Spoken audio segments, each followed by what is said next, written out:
Muito boa noite, muito bem-vindos ao Black Wolf Podcast. Essa noite temos aqui Gustavo Matos. Fala pra gente aí, meu irmão. Tudo certo? Tudo ótimo. Espero poder contribuir bastante aí com a galera do fitness, da maromba. Apesar de não ser tão shapeada aí da maromba, mas modéstia. A gente vai buscar aí contribuir bastante aí. Bom, pra quem não conhece, o Gustavo é atuante na área, personal. Fala pra gente do seu trabalho, cara. Comenta com a gente aí. Então, eu personal trainer, pós-graduado, aí eu venho de um fluxo passei por, eu falo todas as etapas da academia, né? Fui da recepção. Então, quando eu pensei em entrar na faculdade, eu já entrei na academia na recepção para já estar dentro, fazendo parte desse processo. E aí, quando eu entrei na faculdade, eu migrei da recepção para musculação. E dentro desse processo, eu fui para a sala de ginástica, dei algumas aulas, localizada, alongamento, enfim. Até que eu me tornei personal, me tornei personal, vivi aquela realidade de várias aulas por dia, 15 horas de aula por dia. E depois eu entrei um pouquinho no mundo digital. Então, desde 2014, 15 eu trabalho com a consultoria fitness. Aí eu vim desenvolvendo. Hoje eu tenho, se a gente bate lá na Eduz, que é a plataforma que eu trabalho, tem mais de 38 mil vendas, ou seja, mais de 38 mil alunas de consultoria fitness. Até chegar ao ponto também de ser um dos sócios da Academia Wellness aqui em Vitória, que é a maior rede local de academia. Então, faço parte hoje do quadro societário de 2 unidades, Laranjeiras, que está pronta, 2.200 alunos, rompeu aí, foi o recorde das unidades. Sim. Inclusive com a ajuda do marketing que eu trouxe, sendo profissional de educação física. E agora também entrei na do IBS, que tá fazendo, né? Tá em obra. Mas aí surfei um pouquinho nessas áreas. Só pra aí dizer, te deu uma stalkeada lá, deu uma olhada no seu perfil. 38 mil alunos, cara. É. Que isso, é pra poucos, não, Igão? É pra poucos. Fala pra gente aí, cara, do seu método de trabalho. Você tem um método específico seu? Fala pra gente. Então, hoje eu trabalho com a consultoria fitness, onde eu coloquei o nome do método de G3X, que é de Gustavo, e 3X é para trazer uma ideia de 3 vezes mais resultado. E dentro da consultoria da G3X, eu falo que a gente tem 4 pilares, que é o FIT, F-I-C-H. Fast Training, que seria treinos rápidos, ou seja, o que vai um pouquinho contra, que não quer dizer que está errado, a galera da maromba que trabalha ali com 40, 50 séries por semana de treino, depois eu posso explicar aí, mas tipo uma série de 10 repetições no agachamento. Então imagina, as pessoas fazem 50 séries para um grupo muscular por semana. Então eu falo do fast training, que a gente não precisa treinar muito para ter grandes resultados. Sim. E aí eu falo da inteligência infinita, que tudo depende da mente. Então se eu tenho um sentimento, se eu tenho um pensamento, eu crio um sentimento, que eu crio um hábito e um comportamento, e ali eu vou ter um resultado. Aí eu tenho um Cardio Express. Hoje a gente sabe que os treinos intervalados eles estão entregando muito resultado. Então quando a gente faz protocolos de treinos intervalados com boas proporções, a gente consegue entregar bons resultados, economizando o tempo das alunas. E o H, que é o High Diet, né? A galera nutricionista, eu não sou nutricionista, não prescrevo dieta, só fazendo um disclaimer aqui, mas a gente também tem um formato dentro da consultoria fitness, onde eu entrego indicações nutricionais que foram feitas por nutricionistas. Por exemplo, 3 dietas de 1.200 calorias, 1.500, 1.800, 1.000 e 2.100 calorias. 3 dietas de cada, eu tenho 12 dietas ali disponíveis para as alunas, aonde a gente sabe que é um gargalo das mulheres na qual eu atendo, então um público mais feminino, onde é o meu... Sim. É mais do que 80-20, hoje eu tenho 86% de seguidoras mulheres, e se a gente for botar na ponta do lápis aí, as alunas da consultoria fitness, as compradoras, eu acho que bate mais de 95%. A câmera deu uma baixada, faz parte aí, a gente continua aqui. E aí, dentro do High Diet, eu falo o seguinte: existe um contexto que é a densidade calórica, ou seja, 100 gramas de um alimento pode ter X calorias e 100 gramas de outro alimento pode ter menos calorias do que proporção. Então, eu gosto de dar um exemplo da abóbora. A abóbora é um alimento que tem poucas calorias, 25 calorias no caso de 100 gramas. Então, para quem gosta de comer muito, e eu sou uma pessoa mais comilona, eu peço para nutricionista... Peço não, né? A nutricionista já sabe e ela prescreve alimentos que têm densidades calóricas mais baixas. Para eu fazer pratos maiores. Mais volume. E dentro desse contexto, falar também sobre a importância da proteína.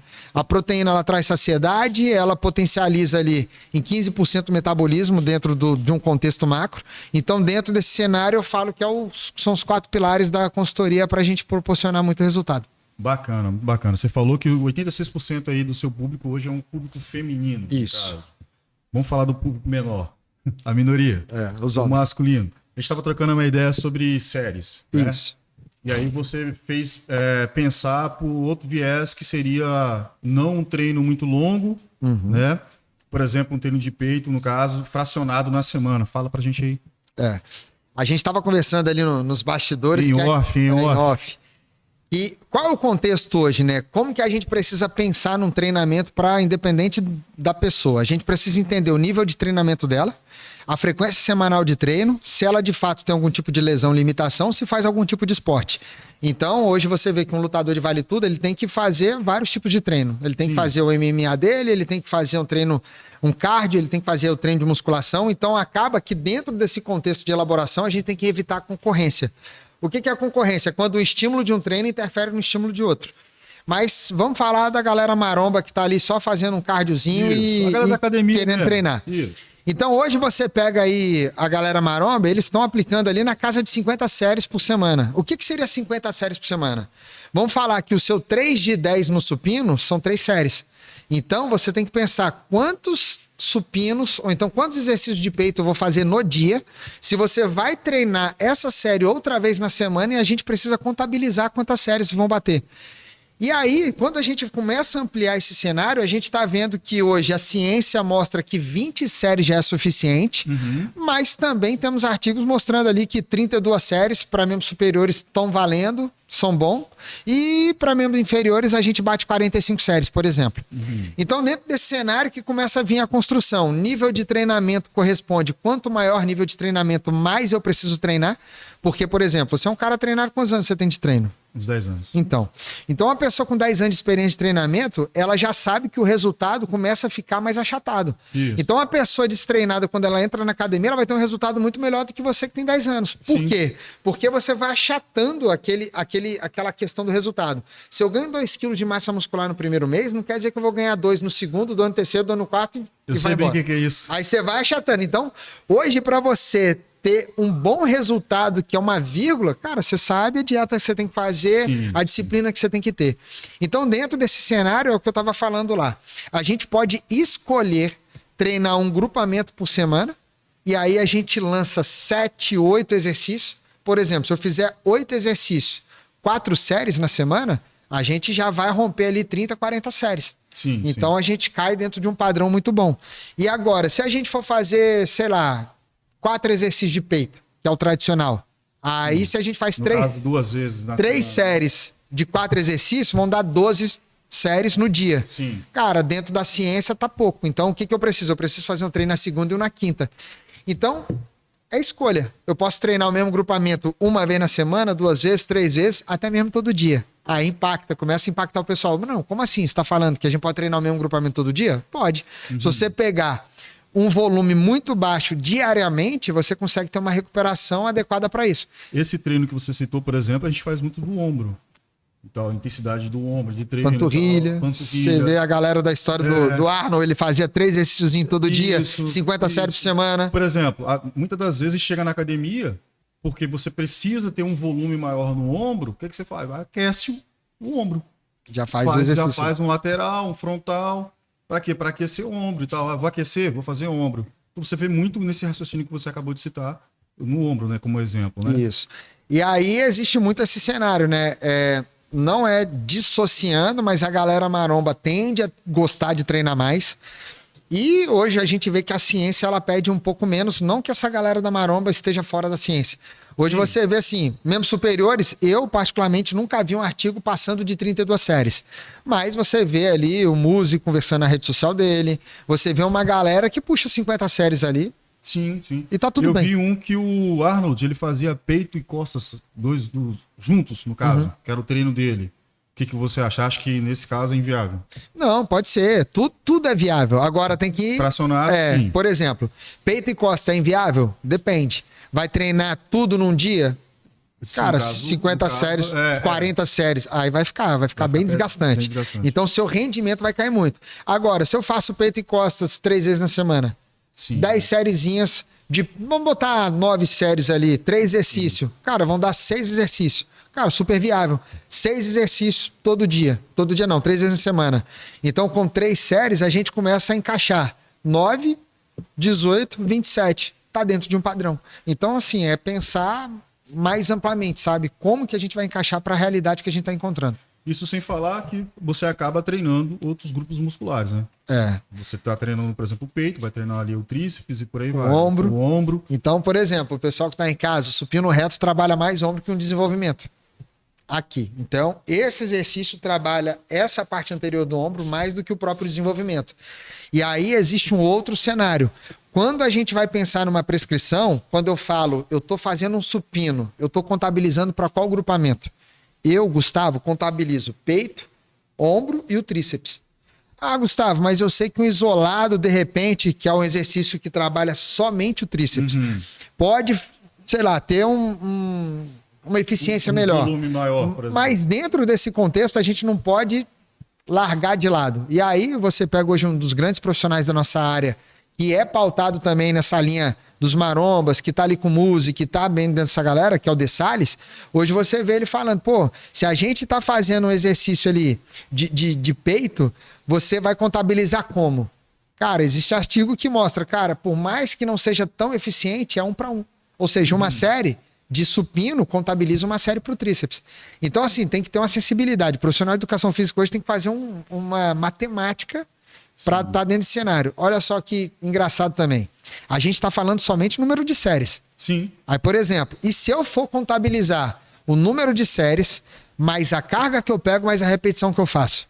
Aí já entra na tonelagem do treino. Sim, sim. Aí, por exemplo, se eu faço 3 de 10 no leg press, onde eu tenho 100 quilos, cada repetição são 100 quilos. 10 repetições, 100 quilos são 1.000 quilos. E se eu faço 1.000 quilos 3 vezes, eu tenho 3.000 quilos. Cara, isso daí já é uma ideia. Aí, por exemplo, você chega um dia mal na academia. Pô, não vou pegar 100 quilos, vou pegar 70. 70 vezes as 3 séries de 10 vão dar 2.100 quilos. Olha o atraso que você está deixando. Você está deixando 1/3 do treino para trás porque você não está no dia bom. Sim. Aí uma dica pro pessoal, como é que eu compenso isso? Aumenta uma série de mais 10 repetições de 70 quilos, você vai fazer mais 700 quilos, com mais 2.100 quilos dá 2.800 quilos. Eu estou quase equalizando a quantidade de treino. É um pouco complexo, mas a gente começa a trazer uma ideia de outro nível de prescrição, sabe? Algumas vezes a gente acaba fazendo isso sem nem pensar. Exemplo, quando você está com pouco tempo, vai treinar. Eu mesmo já cansei de fazer isso. Não sei se está certo, né, Gustavo? Eu só. Vai eu falando aí que eu coloco um ponto de vista aí. Tô jogando. Às vezes você está com pouco tempo, aí vai fazer, por exemplo, em vez de você fazer, aumenta a quantidade de repetições, Repetição. no caso. Coloca mais 10. Isso. Né? Aí você pode pensar assim, o método drop set. O método drop set, vamos dar um exemplo bem raso, assim, de 10 mais 10 só. Então, eu estou fazendo 10 repetições com 100 quilos, eu tiro 30% da carga e faço mais 10 repetições. Então, eu tenho 1.000 quilos na primeira fase, depois eu tirei 30 quilos do 100, ficou 70, eu tenho 700 quilos na segunda fase. Sim. Isso é uma série. Então, dou 1.700 quilos. Aí, imagina, eu fiz um método que eu aumentei o número de repetições, por mais que eu reduza a carga, eu aumento o volume de treino em termos de tonelagem. Aí, quando eu comparo 8 repetições de 120 quilos, por exemplo, cara, o drop set tem um volume maior do que essas 8 repetições de 120 quilos. Com peso menor. Com peso maior, aqui. Ali. Aqui eu peguei 120, aqui eu comecei com 100. Só que eu soltei uns 70 depois, que deram 20 repetições, que o somatório foi maior do que o outro. É isso que eu quis dizer. E aí a gente precisa até, de fato, começar a contabilizar, porque hoje os treinamentos eles estão falando o quê? Progressão de carga. Eu ia entrar nessa seara agora. O que você me diz sobre isso?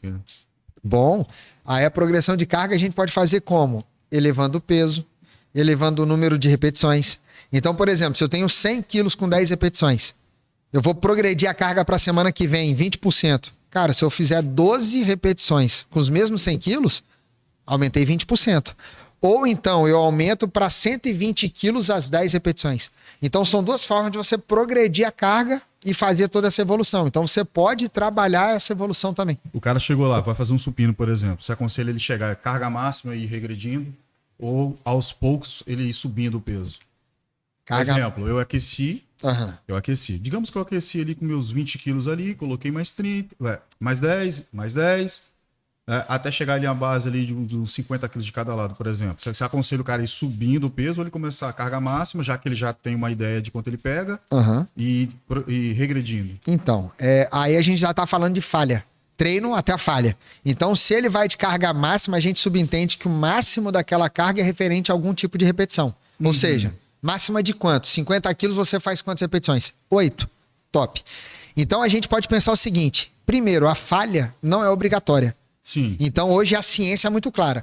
Você vê esse negócio que eu tô falando, 32 séries nas ciências, 45. A gente tem um cara chamado hoje Brad Schoenfeld. E ele é um cara que estuda muito sobre treinamento. Muito sobre treinamento. Então, ele hoje tem artigos que falam bem assim, que a falha não é obrigatória. Existe um contexto que é repetições de reserva. O que seria a repetição de reserva? Você para o seu exercício, faltando 2 séries para você chegar naquela falha. E acredite, o resultado é o mesmo. Ou seja, você não precisa gerar uma falha.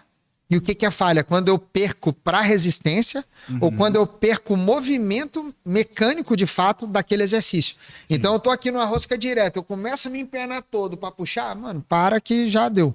Então a gente não precisa treinar até a falha, eu posso escolher falhar. Eu posso escolher falhar em um exercício de 4 de peito. Eu posso escolher falhar em uma série de 3 séries de um exercício.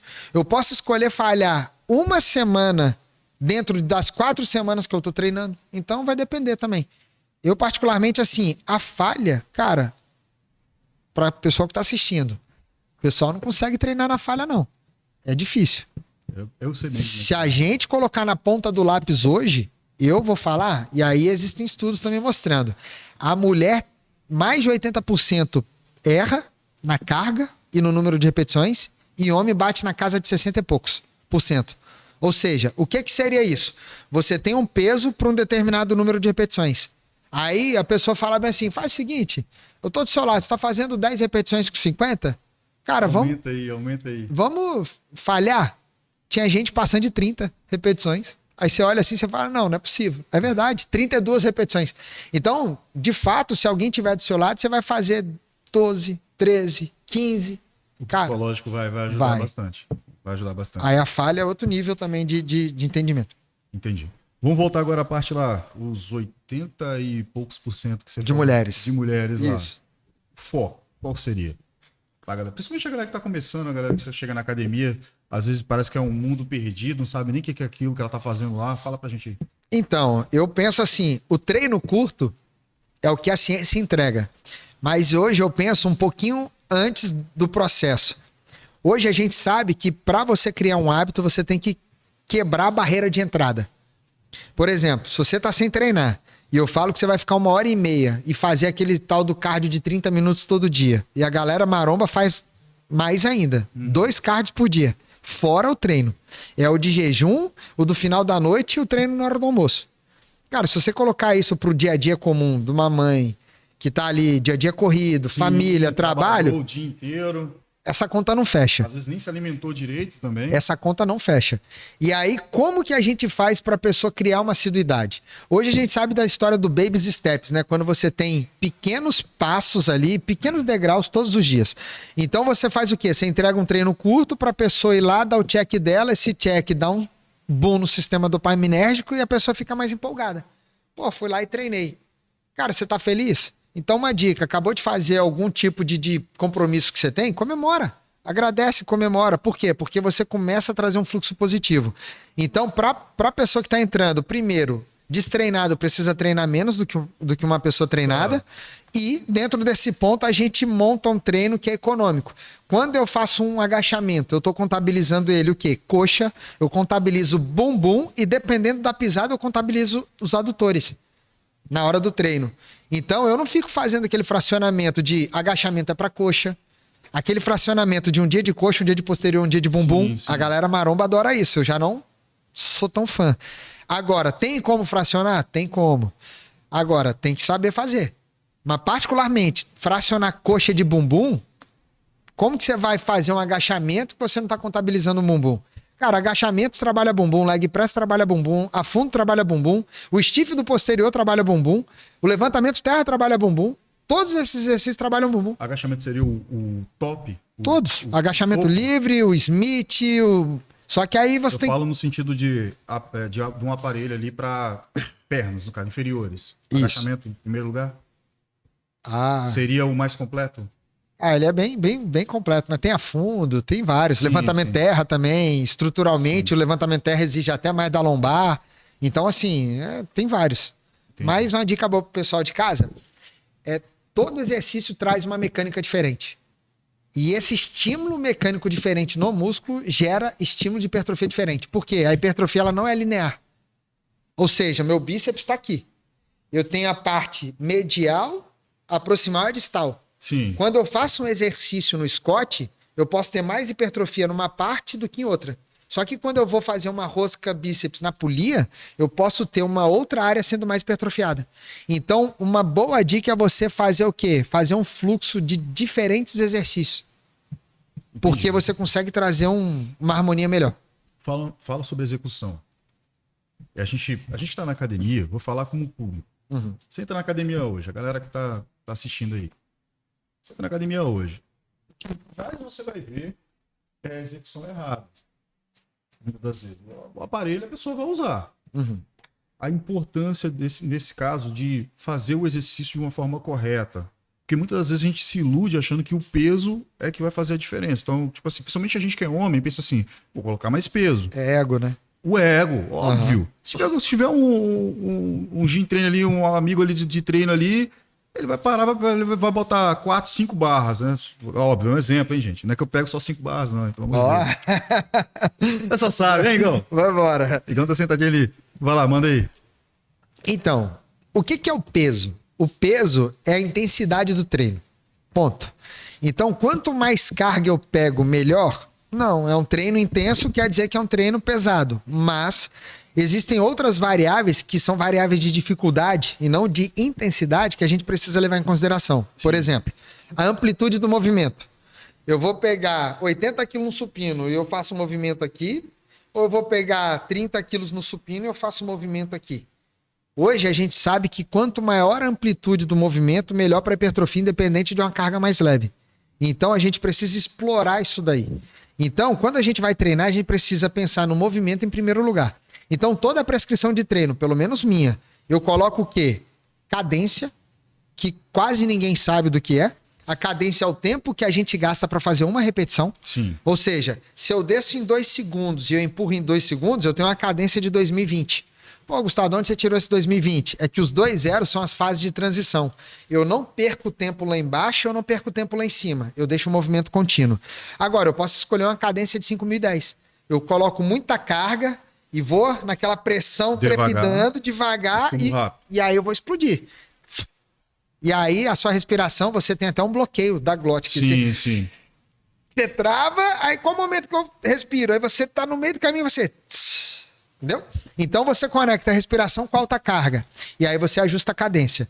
Então, vou malhar com 80 kg no supino, fazendo um movimento rápido. Cara, a articulação vai embora, a barra vai bater no peito e vai dar ruim. Então a gente tem que pensar nisso daí. Amplitude do movimento é um contexto. O segundo contexto é o tempo de recuperação. Hoje, a gente vive numa sociedade ansiosa. Concorda? Uau. Imagina o Gustavo prescrevendo um treino para você que está assistindo. Falar, ó, você vai descansar 3 minutos. A galera da maromba sabe que isso é normal. Sabe que é normal. Por quê? Mano, até o cara enfaixar o joelho, botar peso, fazer aquilo tudo acontecer, o cara já gastou 2 minutos. Só que, dentro do contexto, esse tempo de recuperação depende da recuperação do músculo na entre séries e no entre exercício. Então, quanto menos eu descanso, menos capacidade eu tenho de gerar força na próxima série. Então a gente tem que ter muita atenção nisso daí. Ah, vou malhar com 80 quilos, vou descansar 40 segundos. Irmão, você vai malhar 10 repetições na primeira, no segundo bloco, você vai fazer 6. E no terceiro você vai fazer 3. Vai ficar fadigado. E se a gente contabilizar volume de treino pelo número de repetições, você já jogou fora seu treino no erro do tempo de recuperação. Então a gente precisa prestar muita atenção nisso daí. Então a gente tem cadência, amplitude e o tempo de recuperação. Então essas 3 variáveis, elas são acopladas à carga, só que a gente precisa ter atenção nela. Eu vou botar muita carga, eu vou perder na amplitude, reduz a carga. Eu vou botar muita carga, vou errar na cadência, vou fazer um movimento muito desordenado, eu preciso reduzir a carga. Então o movimento, ele antecede o peso. E aí, quando a pessoa tem muita dificuldade, cara, faz o seguinte, faz um educativo. Pô, pega a barra, a galera do CrossFit ama fazer aquele educativo no início para depois colocar uma barra para cima. Pega um pezinho leve, faz um movimento, sente a barra, sente a carga, usa como aquecimento ou não e faz aquilo fluir, entendeu? Então, assim, Perfeito. antes o movimento do que o peso. Perfeito. Maior preocupação hoje que você vê nos seus alunos? Ganho, hipertrofia, perda de peso, os dois juntos. Inclusive, de novo, no in-off, tivemos essa conversa. Então, vamos lá. O ganho em si, a hipertrofia, massa muscular, volume, densidade, por aí vai? Ou uma questão mais estética? Olha que loucura, né? Vou fazer uma pergunta e eu vou deixar você responder para ver se a gente chega num consenso. Você acha possível ganhar massa muscular e perder gordura ao mesmo tempo? Ganhar massa e perder a gordura? Ao mesmo tempo. Eu creio que uma pergunta bem... Pode falar do seu coração aí, você não é da área, você tá com licença poética pra errar. Licença poética, eu sou artista, mentira, tô brincando. Vamos lá, vamos voltar ao foco. Ganhar massa, Isso. na verdade, eu creio que a gordura em si, ela vai queimar primeiro que o músculo em si. Vai Mas ser você meio acha que usado... que dá pra fazer isso ao mesmo tempo? Tipo assim, eu vou fazer um protocolo de treino, dentro de um mês eu ganhei massa muscular e perdi gordura ao mesmo tempo. Eu creio que é possível. Então, o nome disso é recomposição corporal. Hoje a gente vê pessoas extremamente conceituadas na internet falando que isso não é capaz. Inclusive, o nome que eu dei aqui, eu falei, pô, esse cara é um baita comunicador, não preciso falar o nome dele. Ah, sim, claro. Eu já vi postagem dele. Não, ou você ganha massa muscular ou você perde gordura. Sim. Por quê? Por causa do foco da dieta.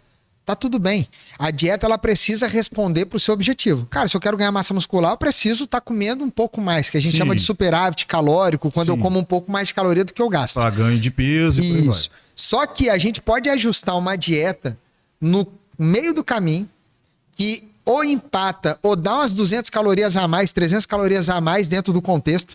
E se isso for baseado em proteína, você consegue potencializar o seu emagrecimento e conseguir isso ao mesmo tempo. E isso é possível em destreinado, intermediário, treinado em todo mundo. Resumindo, não existe treino para perder ou treino para ganhar. O treino em si de hipertrofia vai fazer as duas coisas. Ele potencializa as duas coisas e a dieta tem que trazer essa direção. Mas a pergunta que você trouxe foi o seguinte: o que a mulherada quer? Quer isso. A mulher hoje quer perder a pochete, quer deixar o interno de coxa durinho, quer arrancar a culote embora, quer fazer todo aquele enxugar do corpo, mas ela não quer um bumbum murcho, ela não quer uma coxa molenga. Ela quer o quê? Ela quer uma coxa desenhada, ela quer um bumbum durinho, um bumbum em pé. Então, dentro desse contexto, eu levanto muito essa bandeira. Se você falar bem assim, Gustavo, dentro do marketing digital, tem uma história de inimigo em comum. Qual é o seu inimigo em comum? Falta de tempo, treino genérico das academias, aqueles treinos tradicionais iguais para todo mundo. E a questão da recomposição corporal é a base do meu processo. Então, se você falar bem assim, qual é o mecanismo único que você trabalha? É recomposição corporal. Todas as mulheres... Bom, bicho... Pelo menos mais de 95% das mulheres querem emagrecer e querem ganhar massa muscular. E o que viria dentro desse parâmetro que você acabou de dizer. Isso. No caso, né? Isso. Beleza. Aí nesse contexto, vamos lá. Dieta. Eu já ouvi muita gente falar assim: qual é o treino, que série seria boa para perder barriga? Aí uma pessoa em específica, um influencer, falou assim: dieta. Fechar a boca. O que você tem a dizer sobre isso? Vamos lá, outro impacto forte que a gente traz aqui. Como profissional de educação física, eu sempre falo na rede social o seguinte: a gente não precisa do exercício para emagrecer. Olha só fechar a boca. Só fechar a boca. Então, no ponto crítico da resposta dela, tá certo. A gente não precisa do exercício. Então, hoje você vê o quê? Que a dieta, se eu tenho um gasto calórico de 2.000 calorias e eu consumo 1.700, eu vou dar um déficit calórico de 300 calorias por dia, que ao longo de um período eu vou gerando um gasto calórico que eu vou gerar um emagrecimento. Então, 1 quilo de gordura são 7.000 calorias, arredondando. Sim. Então, a gente pensa nesse padrão, só precisa da dieta. Agora, qual é o grande benefício hoje do exercício? Eu consigo aumentar o meu gasto calórico, eu consigo dar um estímulo para o meu corpo de gerar o quê? Construção de massa muscular. E quando eu construo massa muscular, a massa muscular ela é ativa. Então, eu faço com que o meu metabolismo seja acelerado. Fora que o exercício, quando a gente vai pensar no cardio, na musculação, ele potencializa o nosso corpo como se fosse uma máquina de queimar gordura. Por exemplo, O exercício cardio, ele tem uma história lá da mitocôndria. Não sei se você já ouviu falar nisso. A mitocôndria é uma organela que queima a gordura. Ou seja, existe uma liberação hormonal que quebra a gordura. Vai entrar o quê? Triglicerídeo e glicerol. Esse triglicerídeo ele precisa entrar na corrente sanguínea e lá na mitocôndria para ser oxidado. Ou seja, você queima, você emagrece por 2 processos. A quebra da gordura e a queima dela. Sim. Então, quando eu queimo a gordura, a mitocôndria é que faz esse papel. Então, o exercício aeróbico, ele faz o quê? Ele melhora a densidade dessa mitocôndria e ele aumenta a quantidade dela. Então, para quem fala bem assim, porra, eu vou fazer exercício? Vai. Aeróbico? Vai. Musculação? Vai também. O combinar dos dois vai gerar um processo de resposta positiva. Agora, a gente tem que entender, pô, vou ficar naquele cardiozinho de 20 minutos, 30 minutos? A galera da maromba adora isso. Tá tudo bem, pode fazer. Mas, cara, faz um treinozinho intervalado, potencializa o seu condicionamento, melhora o cenário. Só que o que acontece? Dependendo do estímulo que você dá de um treino intervalado, você perde o gás na perna, que quando você for treinar, você já não tem mais ela para treinar. Então, você precisa entender quem é a pessoa que você está montando o treino, como é que você vai estruturar todo esse processo. Você acha que o cara que corre, por exemplo, o cara... Eu corro. Vou falar por experiência de causa. No mesmo dia, eu vou lá e faço meu treino de vai perder. Esquece. Não dá. Eu corri hoje. Eu fiz hoje 2 quilômetros mais leve e 10 tiros de 400 metros por 400 forte com 400 leve. Mano. Não tem como. Vou treinar a perna. Você vê na ciência, na literatura, pode separar o cardio de 6 a 24 horas. Tá lá na literatura, é lindo. Bicho, vai malhar a perna 6 da manhã e corre meio-dia. Vai perder rendimento. Corre 6 da manhã, vai malhar a perna meio-dia. Vai perder rendimento. E é literatura, a gente tá falando de ciência, mas a gente sabe que na prática ali, o troço vira um pouquinho. A galera vai de acordo com o que dá, né? Hoje a galera maromba, ela, por exemplo, raramente você vai ver um cara fisiculturista treinando no limite o ano todo. Eles trabalham com menos cargas, com séries de 15, 20 repetições, várias vezes ao ano. Sim. Porque eles não estão sozinhos. Sim. Aumenta muita força. Cara, o tanto de pancada que esse cara tem que dar na articulação treinando com 80 quilos no supino é fora da curva. Irmão, o ombro vai embora. Vai embora. Você pode fazer um período de ganho de força? Claro que faz. O ganho de força, ele tá ligado diretamente à carga que você põe. Sim. A hipertrofia, não. A hipertrofia é uma série de 30 repetições, uma série de 8, hipertrofia igualzinho. Se eu chegar dentro de próximo da falha ou na falha. De exaustão. Isso. Agora, para ganho de força, a carga difere. Então, no caso, aquela ideia do o pump ali, que vem o ganho em si, né? O aumento da massa em relativo ao aumento da carga, progressão de carga, mito, talvez. O pump é de fluxo sanguíneo, né? Então, não, assim... eu falo mais pelo seguinte, há aquela conversa ali de que quanto mais eu consigo aumentar minha carga, ou seja, progressão de carga, é o que vai me dar aquele volume que vai aumentar minha massa em si. Se a gente ligar volume à hipertrofia, é mito. Você pode fazer uma série de 30 repetições mais leve e uma série de 8 muito pesado. Sim. Você consegue ter o mesmo processo de hipertrofia. Aí é bem de boa. Então, assim, é muito... Um adendo aí sobre aquela parte que você falou sobre a dieta em si. No caso, a pessoa pode emagrecer fazendo só a dieta, mas o fato dela estar, por exemplo, fazendo a musculação, vai o quê? Vai perder a massa gorda, por assim dizer, né? E aderir à massa magra, porque ela vai aumentar a quantidade de músculo, no caso. O estímulo da musculação, a gente chama, tem um nomezinho que é estranho, mas quando a gente fraciona o nome, ele fica mais bonitinho, né? Pensa no seguinte, não é difícil entender musculação. Sim. Se você parar para pensar assim, quantas séries existem no universo da musculação? Não, quantos métodos de treinamento?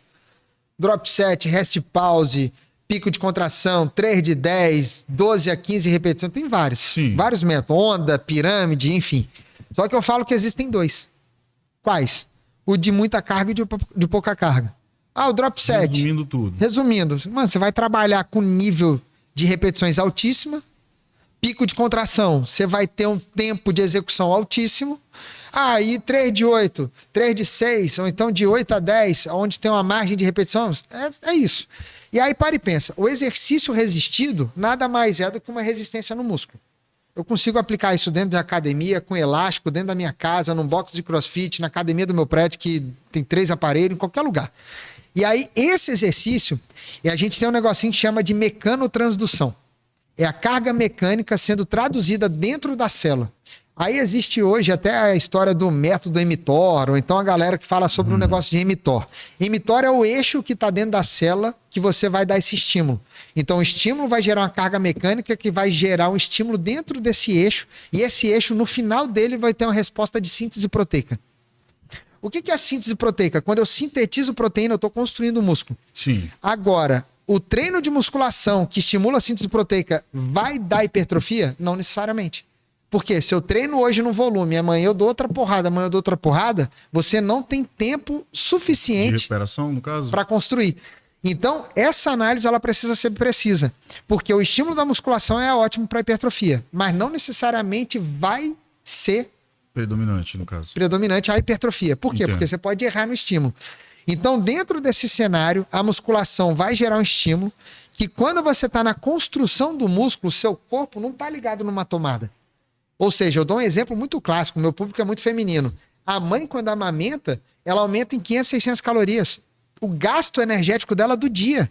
Ela emagrece sem fazer exercício. Nossa, amiga, você teve neném há 3 meses, você já tá magra. Já tá magrinha claro, de novo? Tá amamentando. Já recuperou o corpo de antes? Por quê? Porque o gasto calórico dela aumenta. A musculação tem o mesmo papel. Se o meu dedo não tá ligado na tomada, eu preciso construir músculo. Da onde que eu vou tirar essa demanda energética? Eu preciso usar. Aí, se você não come o suficiente, você tira da gordura. Então, esse papel de dieta e exercício é fundamental no emagrecimento. Beleza. Falar de suplementação? Pode. Bora? Não é muito minha área, não, mas vambora. Bora. Eu gosto. Proteína. Se for proteína, Proteína, eu gosto. proteína. Vamos lá. As melhores proteínas, sua opinião. Já ouvi uma máxima de que a melhor e mais barata era a proteína do ovo, a famosa albumina. Aí outros já dizem que é a do leite. E por aí vai. Cara, o que eu vejo a máxima é o seguinte. A pessoa quer buscar a questão da qualidade, mas que não importa tanto. Eu posso estar até errando, porque eu não sou expert nisso daí. Mas existe uma situação que, quando você come a proteína, ela é degradada, aí você tem um processo de quantidade no sangue, que é a aminoacidemia. Quando você está na aminoacidemia, você tem, é como se eu tivesse esse copo aqui. Eu ingeri 30 gramas de proteína na refeição. Então, para o pessoal que está em casa, 30 gramas de proteína não quer dizer 30 gramas de frango. Quer dizer que eu tenho que comer umas 130 gramas, 150 gramas de frango para ter 30 gramas de proteína. Aí eu tenho aminoacidemia. Só que existe um furo nesse copo. Aí essa aminoacidemia, ela vai fazendo o quê? Ela vai perdendo a sua quantidade. E se eu não fizer uma refeição depois de X horas, aí eu perco aquela quantidade de aminoácido no sangue. Só que, até então, isso daí era falando... Ó, você tem uma margem de 4, 5 horas para ter essa aminoacidemia. Até que esse ano, agora, bateu um artigo que os caras fizeram uma ingestão, se eu não me engano, de 60 a 80 gramas de proteína e fizeram uma janela de 10, 12 horas e não impactou negativamente. Isso não seria de organismo para organismo? Não, era... Seria geral. É. Seria em geral. E aí não impactou negativamente. Então, esse artigo deu uma sacudida no mercado. Resumindo. Mas assim, não é minha área, eu tô falando só por alto. Aí pra galera do nutricionista aí, depois dá uma futucada. Pra gerar conteúdo. Vamos falar. Aí dá uma futucada nisso daí. Então, assim, existe hoje... Vamos falar assim, uma das grandes referências na área médica é o Paulo Musi. O Paulo Musi hoje tem a doutora Aline Davi. A Aline Davi é uma pós-doc nutricionista que ajuda até outros nutricionistas a atenderem no consultório. E, cara, ela é até minha aluna de consultoria fitness. Então, eu tenho até um vídeo dela que ela mostra a academia do prédio dela, falando assim, ai, Muzi, botar inveja em você, a academia do meu prédio. Porque eu peço o vídeo da academia quando a pessoa não treina na academia tradicional. E, cara, ela postou um vídeo sobre esse artigo. Quando eu vi, eu falei assim, cara, o que você me disse sobre esse artigo? Ela mandou o link da postagem dela. Então, assim, essa relação de proteína eu curto muito. Um dos grandes estudiosos hoje do mundo é o tal de Stuart Phillips. Então, o laboratório dele é insano, assim, sobre proteína. E aí é um dos caras que eu já tive o prazer de ver ao vivo, tem foto com o cara e tudo, então eu curto bastante. Mas esse artigo deu uma bagunçada no mercado sobre isso. Bacana. Eu gosto muito de falar do básico, não vou falar do básico. A galera, as dificuldades no sentido mais diário, assim, né? Por incrível que pareça, tem gente que não sabe tomar, por exemplo, creatina. Se toma antes do treino, se toma depois, e se ela é essencial ou não. Tem gente que pega um whey isolado e toma antes do treino. Antes de ele treinar, como se fosse assim um pré-treino, né? Para dizer que eu vou comer alguma coisa. E a gente sabe que no caso o whey isolado ele vai acabar sendo utilizado ali como energia no final das contas. Ou não, ele vai direto para o músculo. Então, quando a gente pensa na aminoacidemia, isso daí vai um pouquinho por terra, né? Uhum. E aí a questão do isolado, a gente tem que pensar também, vai tomar um whey pra treinar? Cara, acho que não seria tanto a ideia. Sim. A ideia toda é da gente... Bom, a ideia era, né? Hoje a gente vê que esse artigo deu uma bagunçada. Mas a ideia toda era a gente ter um fracionamento proteico. Ou seja, 4 refeições mínimas por dia, do tipo café da manhã, almoço, café da tarde e janta. Se eu insiro ali o volume proteico do meu dia, por exemplo, eu tenho que, sei lá, eu tô consumindo 2,5 gramas por quilo corporal. Vamos fingir que eu tenho 100 quilos para esse cálculo ficar fácil. Beleza. 250 gramas de proteína por dia. Eu tenho que fazer um fracionamento de 72 gramas e meia. 72 gramas e meia por refeição é muita coisa. Aí a gente cai naquele assunto da absorção. Sim. A absorção não é tão grande depois de 30, 40 gramas. Então vou fazer essa ingestão? Cara, já não tá tão válido. A sua ingestão tá muito grande para esse fracionamento. Então você vai ter que fazer 7 refeições. Então assim, aí já é com o nutricionista que ele vai adequar. Então quando a gente pensa nesse fracionamento e se eu tenho aminoacidemia no sangue, se eu tomo antes do treino, qual o problema? Se eu tenho 4, 5 horas de janela desse aminoácido, dessa proteína que vai se tornar aminoácido no sangue. Então, o básico de fato é você comer bem. O suplemento, ele entra para dar um aporte caso eu não consiga bater a cota. 250 gramas de proteína comendo frango, irmão, é muita coisa. Seria para aquele cara, por exemplo, que no trabalho dele ele não tem condição de estar se alimentando naquele momento, ele vai lá e tomaria o whey para substituir a refeição. Você tá o cara dentista atendendo, sei lá, numa demanda de depois do almoço até de noite. Cara, pega aquele iogurtezinho, 2 ingredientes, põe um whey, coloca uma granola zero açúcar e manda para dentro. Ou então bate um shake e dentro desse shake tem uma castanha que é uma gordura boa. Uma banana ou algo do tipo, mistura. Creatina, qualquer horário? Qualquer horário. A creatina, o que vale é a quantidade, tá? Mas tô falando, não sou nutricionista. Mas não é pelo horário, é pela quantidade de dia. E aí a creatina é um dos suplementos mais estudados no mundo, né? Então, assim, a eficácia e eficiência tá fora da curva, pode ficar à vontade. Se não tiver na cota... Qualquer idade, pode botar e naquela história do renal, esquece aquilo. Beleza, perfeito. Você quer falar mais sobre o seu método de treino? Sobre a questão aí da quantidade de pessoas? Por que tem 80%? Me explica isso aí, 86% de um público feminino. E posso estar errado, mas hoje você chega numa academia, a grande maioria é masculino. Não todas as academias, obviamente, né? Mas, em regra, como é que faz aí? O que seria? Seria seu método? Seria sua forma de trabalho? Seria sua maneira de atuar que levaria a tudo isso? Cara, eu acho que acho que foi a forma de conduzir, assim, naturalmente eu atendi na minha vida como personal mais mulheres do que homens. E eu acho que foi meio que, não sei se foi um perfil lá no início, que não foi nada pensado, ou seja, vou escolher um público-alvo. Não pensei sobre isso. Certo. E aí, quando eu resolvi ir para a rede social, foi bem cedo, né? Meu Instagram de 2012, ou seja, o Instagram surgiu em 2011. E aí eu trabalho com a consultoria de 2014 para 2015, foi quando eu comecei a fazer alguns movimentos de consultoria. E aí eu fui trazendo postagens que eram mais voltadas para o público feminino. Mas eu não escrevia diretamente para o público feminino. Certo. Até que eu vi que eu precisava tomar uma decisão. Quem atende todo mundo não atende ninguém. E aí eu falei, poxa, então eu vou focar. Aí eu fui... Aí você sabe naturalmente quem é o público. Cara, hoje está 86,14, 87,13. Eu tenho que olhar aqui. Então, assim, esse público de 86,7 é o público feminino. A minha comunicação é voltada para o público feminino. Eu recebo até mensagem do tipo, você monta treino para homem? Cara, hoje a conversa foi muito mais pautada para treino de homem. Sim. E eu tô aqui numa mesa, foi o que eu falei, não foi nada combinado, que me perguntar eu vou responder. E aí, então, eu falo bem assim, sabe montar um treino para homem? Claro. Não existe faculdade para um público feminino e um público masculino. Então, dentro desse cenário, eu fui e repaginei todo um processo, falei bem assim, quem é meu público?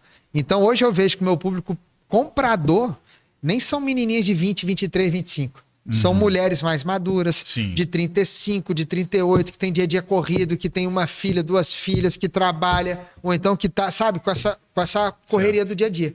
Então, quando eu vejo, eu atendo muita mulher de 40, 45, 50 anos também. Existe alguma ideia de, por exemplo, homens em si têm um certo, como é que eu posso dizer, bloqueio em trabalhar com personal? Cara, Ó, eu fui convidado para uma palestra não, uma pós-graduação uma vez, e tava o Rafael Sonsim, cara. Um cara insano, assim, muito bom mesmo.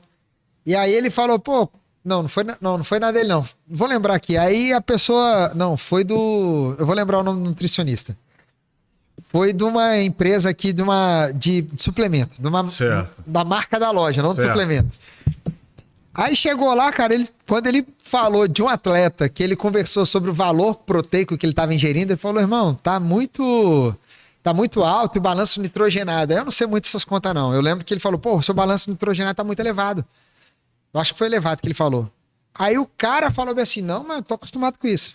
Então, a galera, homem, ela é mais resistente mesmo. Quando o cara tá no Tem flow um meme, dele... né? Tem um Mano, meme disso, ele fala. Quando ele tá no flow dele, ele traz mais resistência. Mas agora eu sou um cara que gosta de estudar muito comportamento. A pessoa que compra um plano de treino online hoje, se a gente parar para pensar, é uma pessoa que ela traz um comportamento bem parecido com o meu, que é o tal do colérico.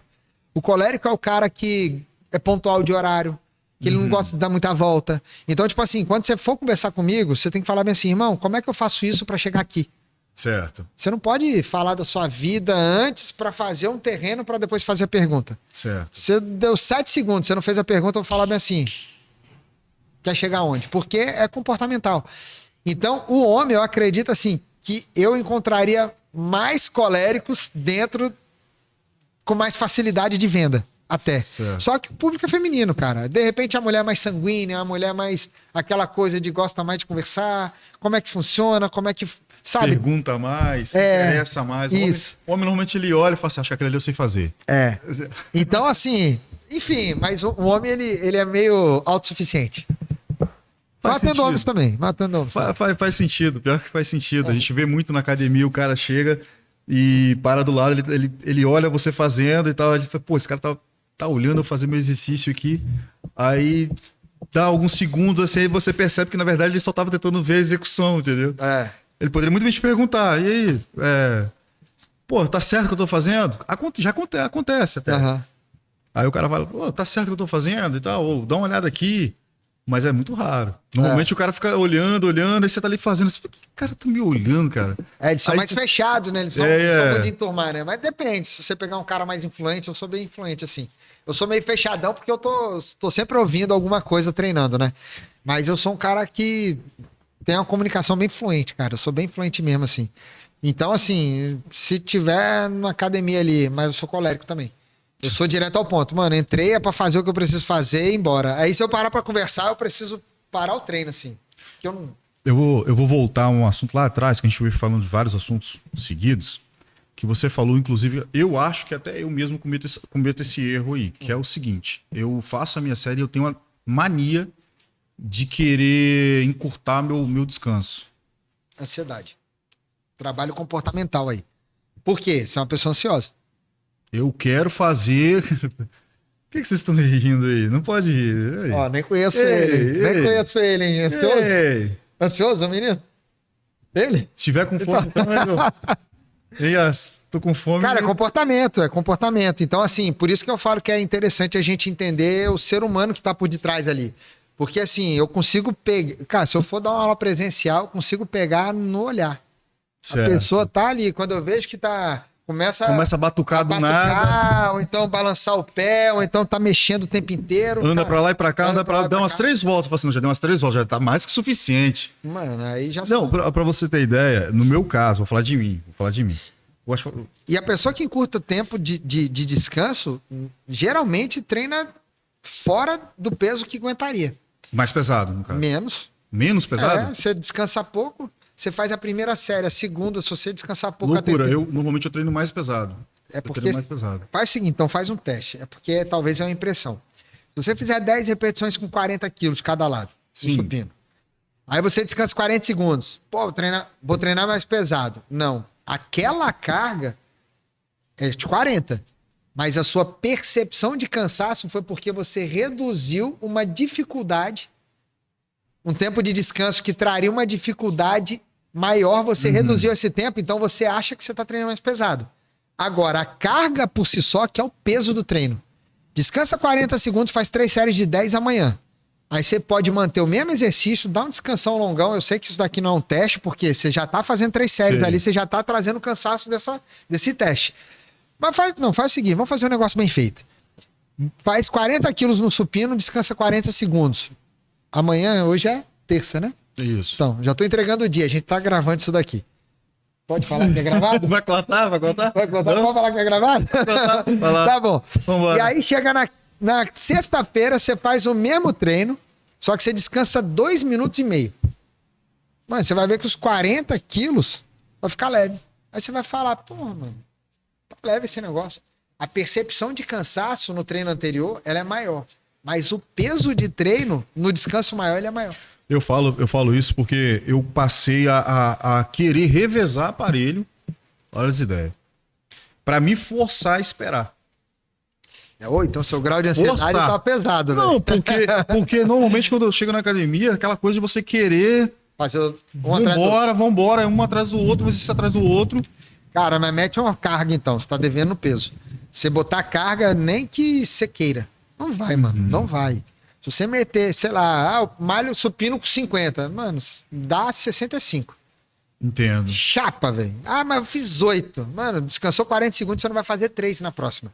Entendo. Aí você vai falar, porra, ansiedade. O tempo ali, aquele tempo ali vai fazer muito mais diferença. Ou seja, eu tô me sabotando no sentido de eu poderia pegar mais peso do que eu pego hoje. Muito mais. Muito mais. Interessante. Eu falo isso porque eu passo por isso, entendeu? Eu vou treinar, pego relativamente bastante peso, principalmente nas superiores, né? Supino, por aí vai. E eu treino, eu sei que o meu tempo de descanso é reduzido, assim, poderia ser maior. Não, e eu sempre dou aquela ideia, tipo assim, não, já tá bom. Sabe quando você começa a andar pra lá e pra cá, pra cá, pensa na vida, tá legal, vou fazer de novo. E aí, cara, é um teste interessante, é de autoconsciência. Então, tipo assim, pensar o tempo inteiro, cara, aonde sua mente tá te levando. Certo. A falta de concentração no treino. Então, assim, são vários fatores ali que podem estar gerando ansiedade, né? Então, a ansiedade é um pensamento no futuro. Certo. Ou seja, nós tendemos, aí é comportamental. A nossa natureza é pensar muito mais no futuro, um pouco menos no passado, que aí é anseio. Não, ansiedade é de futuro e a questão de nostalgia, a questão de ficar no passado. E aí você traz o presente quase nada.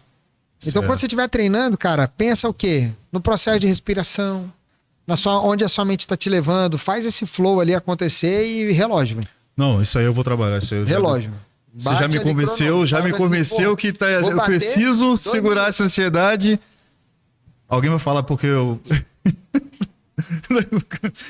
eu vou... Gustavo, a gente está encerrando. Eu vou liberar para você aí, passar aí sobre o seu trabalho, encerrar falando de você. Te agradecer, primeiramente. Nosso primeiro episódio do Black Wolf. Te agradecer muito pela sua presença aqui. Acrescentou muito até não só para mim, para todos que estão assistindo. Fica à vontade de falar de você, do seu trabalho. Se quiser passar seu Instagram, passar aí suas redes sociais. Pô, beleza. Eu quero agradecer mesmo pelo convite. Quando a gente já recebe um convite, a gente já fica feliz, né? Mas para estrear é porque foi minimamente bem pensado, né? Bravo. Então eu acredito muito nisso. Foi um prazer. Podem contar comigo sempre. Para quem gosta, eu estou sempre postando umas dicas ali, faço algumas ideias dentro do Instagram. É um trabalho que eu desenvolvo desde 2014, 15. Então o Instagram é @PTGustavo, de personal trainer mesmo. Perfeito. Então assim, um nome curtinho, digitou ali, vai achar. E aí é um público mais focado no feminino, de fato. A conversa foi levada mais pro público masculino, mas, enfim, eu falo que na mesa que eu sentar, eu vou desenvolver. Acrescentei várias vezes que quase 90% do seu público é feminino. 38, né, da plataforma que você falou, 38 mil pessoas, é isso? 38 mil. 38 mil alunos aí. Uma plataforma em si. Então eu acrescentei várias vezes aí, quase 90%, 86% aí de público feminino. Isso. E aí, dentro desse cenário, assim, é o que eu falo. Eu tô sempre ali fazendo esse trabalho, desenvolvendo tudo isso daí. É uma missão que a gente tem. E a mensagem que eu sempre trago no final é o seguinte: muita gente procura o propósito na vida. E o propósito na vida para quem segue Jesus é, de fato, entregar o evangelho e trazer o quê? Conquistar as almas. E, cara, o meu trabalho é simplesmente uma ferramenta. Então a pessoa entra, quando eu falo bem assim, você vai mandar a pochete embora, vai construir uma coxa desenhada e um bumbum em pé. Só que quando ela chega lá dentro, ela vê que é muito mais do que uma prescrição de treino. A gente trabalha muito com o emocional e espiritual. Certo. E, cara, a gente precisa entender desse fluxo, que a nossa mente, ela vai travar. Ela vai Limitar. Vai limitar. Então ela vai procrastinar, ela vai nos limitar, ela vai boicotar, ela vai fazer tudo para você não sair do lugar. Então, quando a gente traz esse pensamento, primeiro respaldado em Cristo, que é o lado espiritual, para depois pensar no mental, que aí a gente precisa promover uma metanoia, uma mudança de mente, para depois sair essa resposta no corpo, que aí nós somos seres tricotômicos, né? Espírito, alma e corpo. Acabou, cara. Aí a gente tá com essa integridade aí, bora para cima. Valeu, meu irmão. Te agradecer. Bem-vindos à Alcatel. Valeu, galera. Valeu.